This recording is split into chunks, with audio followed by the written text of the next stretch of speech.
The FBI in Dallas announced charges and a reward to catch a Honduran national accused of injuring 3 ICE agents. Their vehicles were smashed when the suspect took off from a traffic stop. It happened in Lewisville, and Fox 4's David Sentendry is live with the federal indictment, which was announced today. David. Yeah, that alleged vehicle chase and ramming happened back in December. The indictment just came down yesterday, 1 week after that ICE shooting in Minneapolis, which sparked protests and conversations across the country. He'll be met with the full force of this Justice Department.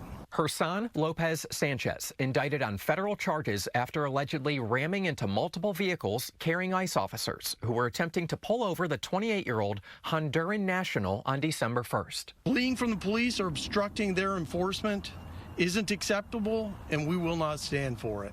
At a news conference Thursday morning, federal officials, when asked by Fox 4, said Lopez Sanchez did not have a criminal record or pending charges. The indictment says ICE agents were patrolling in Dallas when they requested a routine check of the registration for this Chevrolet Silverado with construction racks that was carrying 5 people. That search led agents to discover the driver and owner. Lopez Sanchez had no legal entries or applications for lawful status. In other words, he was here illegally. A traffic stop was initiated. And the federal agents were driving 3 separate vehicles. Each one of those vehicles had red and blue flashing lights, clearly identified as law enforcement. Lopez Sanchez pulled off I-35 in Lewisville and stopped, but then allegedly put his truck in reverse, ramming an ICE SUV before speeding away. Later, ramming this ICE Chrysler minivan during a pursuit. The officer in the front passenger seat suffered injuries to his knees and neck, according to the indictment. The ramming was so violent that it deployed all the airbags in the vehicle. Eventually, all 5 occupants got out of the truck and ran away. 3 were caught and detained. Federal officials will not say who they are or what's happening to them, but according to the indictment, 2 of them identified Lopez Sanchez as the driver.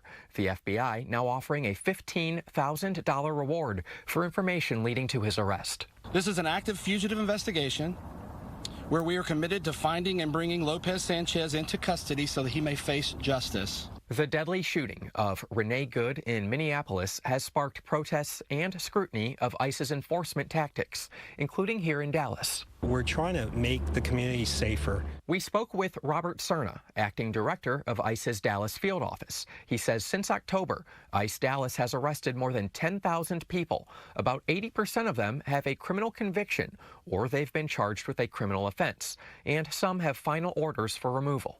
You know, all the acts that we're doing, they're all lawful acts.